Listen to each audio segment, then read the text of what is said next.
afternoon and thanks for joining us. Police are investigating the death of a man who died in Saskatoon after being assaulted in Prince Albert. The 50-year-old died of injuries he suffered during a fight with someone he knew at a home on 17th Street West the evening of March 29th. The victim was taken to hospital in Prince Albert as he was bleeding from the nose and mouth, but left before being seen by a doctor. On April 2nd, he went back to Victoria Hospital where he was cared for before being sent to Royal University Hospital in Saskatoon for further treatment. 3 days later, Prince Albert police were told the man died at RUH. An autopsy is being performed to determine the cause of his death. Unions representing staff at Saskatchewan Polytechnic are raising concerns over the suspension or changes to more than 30 programs ahead of the next academic year. The Saskatchewan Polytechnic Faculty Association and the Saskatchewan Government and General Employees Union, which represents non-faculty staff, say more than 110 employees have been laid off since last April. It's led to program cuts, reduced student services, and increased workloads for remaining staff. SGEU also takes issue with executive pay, saying the top 3 leaders earn a combined $1.3 million a year, including nearly $600,000 for the president and CEO. It's calling on the provincial government and the public to step in. We are at an all-time recruitment, retention, staffing crisis in this province. And how are we going to rectify that if we do not have the services available? CTV News has reached out to Saskatchewan Polytechnic for comment. It has previously said it's facing financial pressures, including revenue shortfalls linked to a federal cap on international students that has also affected recruitment. In a statement, the provincial government says it does not make decisions about staffing and programming and says it has provided Sask Polytech with stable and predictable funding through its multi-year funding agreement. Healthcare centres across Saskatchewan featured organ donation education tables to recognize Green Shirt Day. The day was created after Humboldt bus crash victim Logan Boulet's wish to become an organ donor ended up saving 6 lives. Now, April 7th is annually marked as Green Shirt Day across Canada to encourage more people to become organ donors. The story of Boulet's organ donation resulted in an estimated 150,000 people becoming organ donors in the weeks following Boulet's death. This instance remains the largest number of Canadians registering to become organ donors due to one event in the country's history. He would have said it was the right thing to do. He's not going to need his healthy organs where he was going. And so by being able to donate has made an impact on so many. Anyone looking to register their intent to be an organ donor in Saskatchewan can do so online at givelifesask.ca.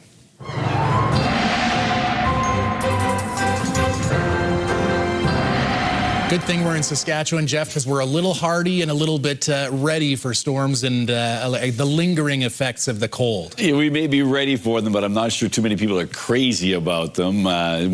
But we deal with what we got, and that's exactly right, John. Large clipper system continuing to impact Alberta, Saskatchewan. Ultimately, it will have a much bigger effect on parts of eastern Saskatchewan and Manitoba. But it's been sort of hit and miss in the Saskatoon area up around Prince Albert. It has been a bit more consistent in terms of the snowfall. But we'll talk about the situation as we go forward later on.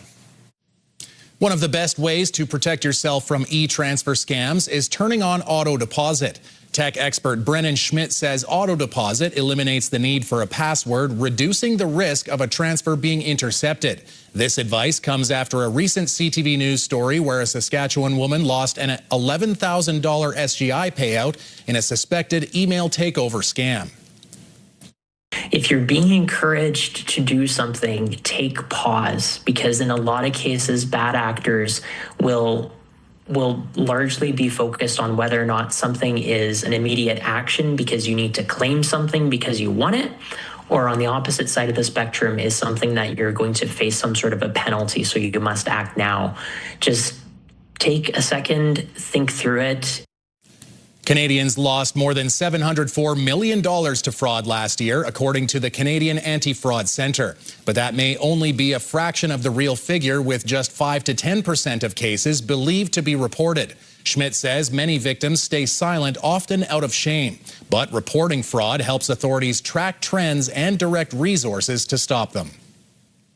The Saskatchewan NDP is unveiling its plans for the province's energy future, which aims to keep more money in your wallet.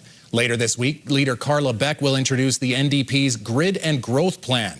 Part of that plan will include bringing back the province's suspended net metering program. This includes increasing the credit earned from self-generated power by 75%, allowing renters and others without suitable rooftops to buy into shared projects and receive bill credits through a co-op model.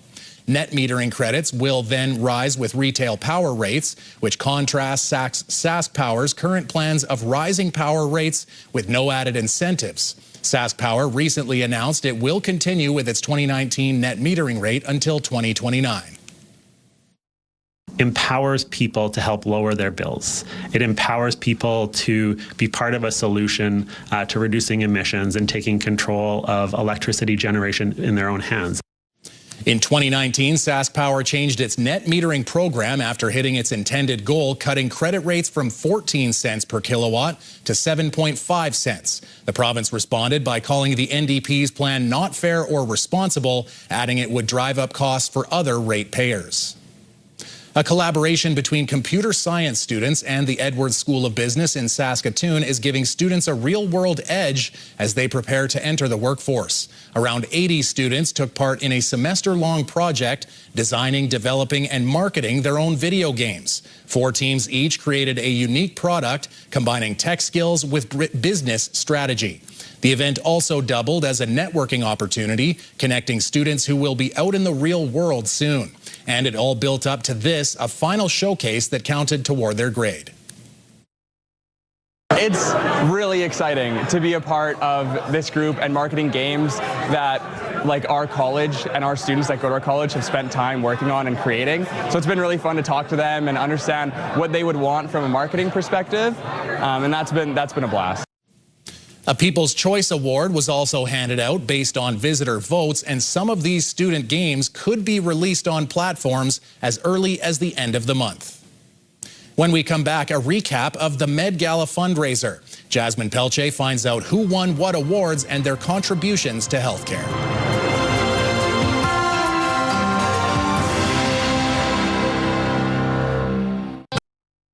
Could you explain what the Med Gala is? So the Met Gala is an extremely extravagant night where there's people dressed up, black tie, great food. There's lots of visiting. And if anybody knows anybody that works in healthcare, there's not a lot of time to just be able to sit back, relax, and talk amongst your peers. So that's one big goal of the Med Gala, is just to offer one big night where everybody can enjoy each other's company. But it's also a great way to highlight outstanding service, contributions, and achievement in healthcare. And we have 3 particular awards that we give away. Of course, the big one is Outstanding Achievement in Healthcare, and then the Nurses Achievement Award, and then, of course, Collaborative Award. So one particular award focuses on teamwork, and the other 2 celebrates individual efforts in their field of healthcare. Could you tell us more about the recipients from this year? Sure. So we'll start with the Collaborative Award. So the Collaborative Award goes to the laboratory this year. Typically, this award will celebrate a particular team in or connected to the hospital, and the fact that the laboratory, as well as any hospital out there, the laboratory is always overlooked because there's such a team behind the scenes, but there's definitely something about that group of people that doctors, nurses, patients rely on to do their tests to make the diagnosis happen.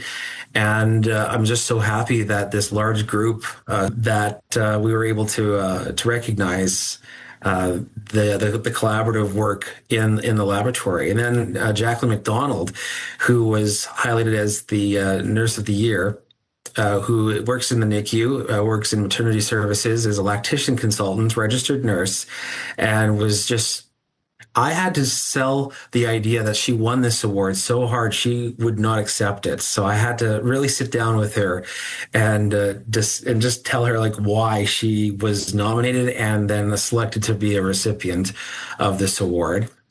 And then Dr. Edmund Roy-Eppen, he was also very hard to sell that he won this award, but modesty is always going hand in hand when it comes to recognition of achievement like this, it seems.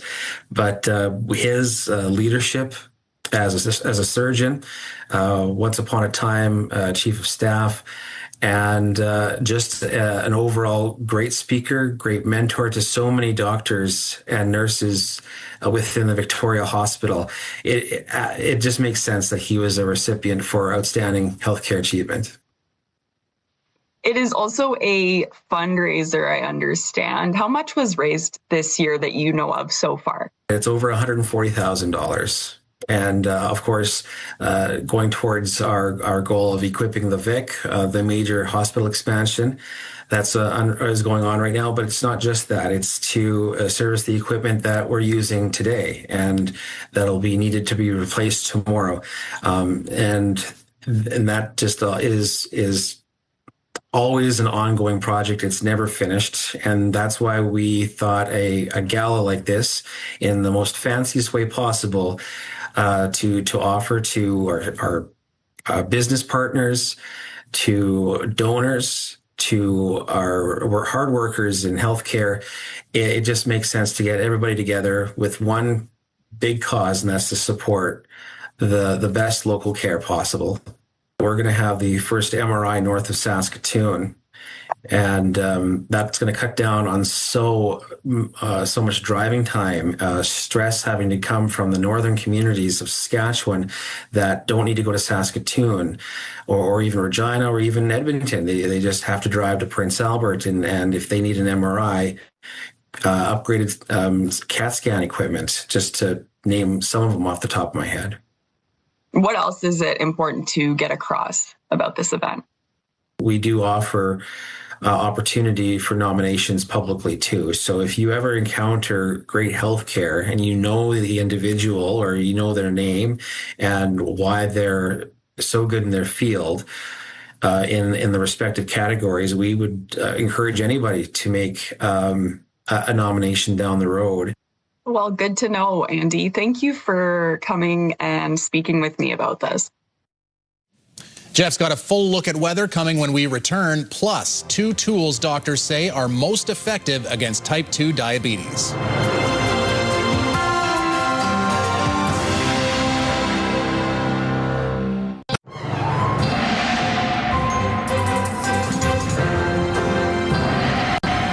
Like a waiter giving out cheese, Jeff. That guy's just keep giving the snow like the cheese. We just keep getting more and more snow. See, I wasn't sure, like somebody coming around, cheese. Oh, I know, yeah, the Parmesan. On your salad. I know, exactly. You want a little Parmesan on that? Anyhow, enough with the sound effects. We can tell you that we've got, yes, the flakes of snow, ergo flakes of Parmesan, are flying all over our big pasta bowl that is Canada. We've got ourselves out on the West Coast, actually not bad until the weekend. Sunny conditions in Vancouver, in the lower mainland, and the interior. A little more, unsettled weather in northern areas of the province. And that includes this whole area that stretches from British Columbia right through Alberta into Saskatchewan and Manitoba. Some places, particularly as we make our way towards eastern Saskatchewan into Manitoba, we'll see a lot more in the way of snow, but there's still going to be substantive in some areas. Prince Albert, probably another 5 to 10 centimeters of snow in the overnight, so there's definitely going to be some shoveling being done. As we make our way down towards Saskatoon and points south, we're not expecting as much in the way of snow, but still things that will have to be dealt with. So here is our future cast, and as you can see, there's that low pressure center, that bullseye sliding through Manitoba, even on the backhand side of us. it, though, there's still a fair amount of snow, and that continues to move out, so it finally clears out tomorrow afternoon. But there's still a little something showing up in the far northeastern, not northwestern portion of Saskatchewan, as you can see, northeastern Alberta. So we'll keep our eye on that as well. Let's take a look and see what we've got going on here for our temperatures. So everyone pretty much dealing, even if there aren't icons indicating this, there are still areas in the Prince Albert region that will be dealing with some sort of snow. And as I mentioned,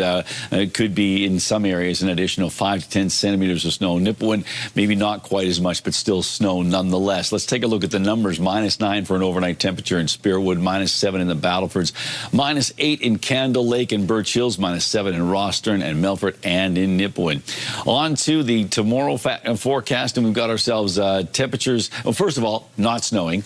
0 in Spearwood, 1 in the Battlefords, 1 as well in Candle Lake, -1 in Birch Hills, 0 in Rostern, 2 in Nipawin, and -2 in Melfort. And as you can see, a little bit more sunshine in the Nipawin area, and that's reflected in a temperature of 2 degrees. It's just still below seasonal by a sizable chunk.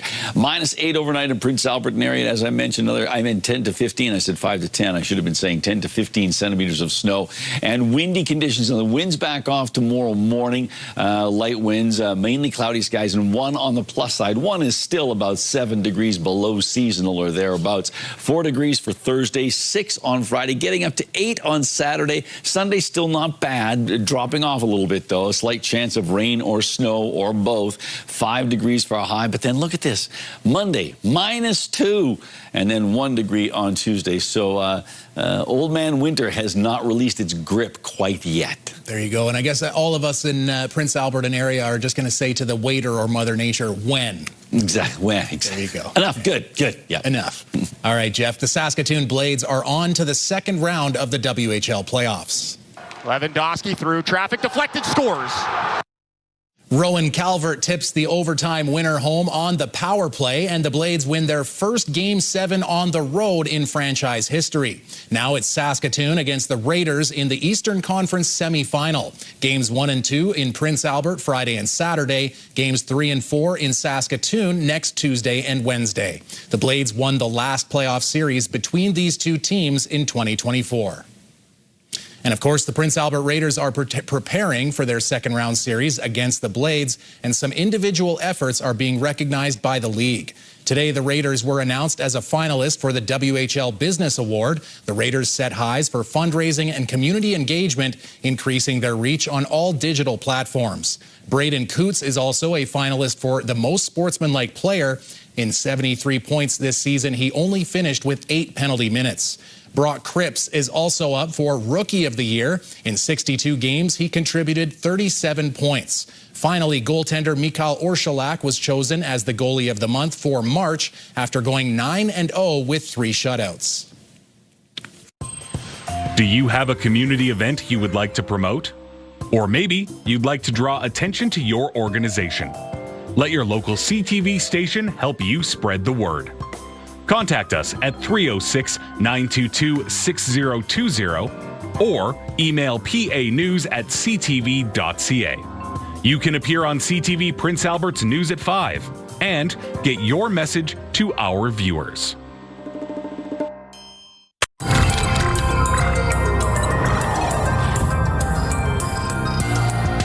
Diet and exercise have long been prescribed for those with type 2 diabetes, but a team of doctors at the Montreal Heart Institute found it not only lessens symptoms, but it can also reverse the disease. Denise Roberts reports. As a preventive cardiologist, Dr. Josep Iglesias Grau's job is to prevent heart attacks before they happen. And that means looking for warning signs, including blood sugar levels. So prediabetes means that blood sugar is starting to be higher than normal. It's often linked to obesity and a diet high in ultra-processed foods. It's no surprise then that diet plays a key role in treating prediabetes and type 2 diabetes. But Dr. Iglesias Grau and the team at the Montreal Heart Institute have been studying how it can lead to a potential cure. So it's not just controlling the disease, we try really to reverse the disease, going to the root of the cause, which is particularly lifestyles, on top of genetical causes. The team has developed a program that follows patients as they change their lifestyles for 1 year by drastically cutting out ultra-processed foods, adopting regular exercise, and weight training. Participants lost more than just pounds. We have seen that these patients doing a more intensive lifestyle intervention, they reach up to 50% of remission of prediabetes and up to 38% of remission of type 2 diabetes. Claude Brion is part of the Disease Remission Clinic study. Though he managed to lose a lot of weight in 2011, he suffered a stroke in 2023 and found out he was pre-diabetic. For a year, he followed a tailored diet, including intermittent fasting and an exercise plan.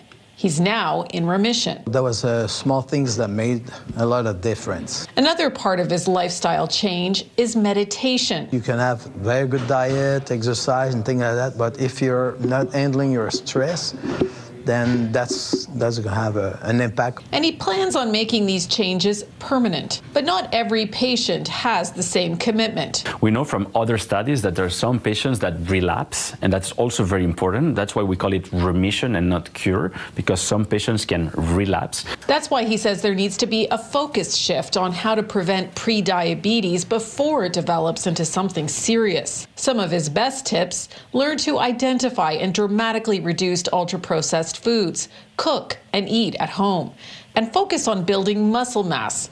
Small steps that can lead to a healthier life. Denise Roberts, CTV News. Brought to you by Saskatchewan Union of Nurses. Thank you to Saskatchewan's 11,000 registered nurses.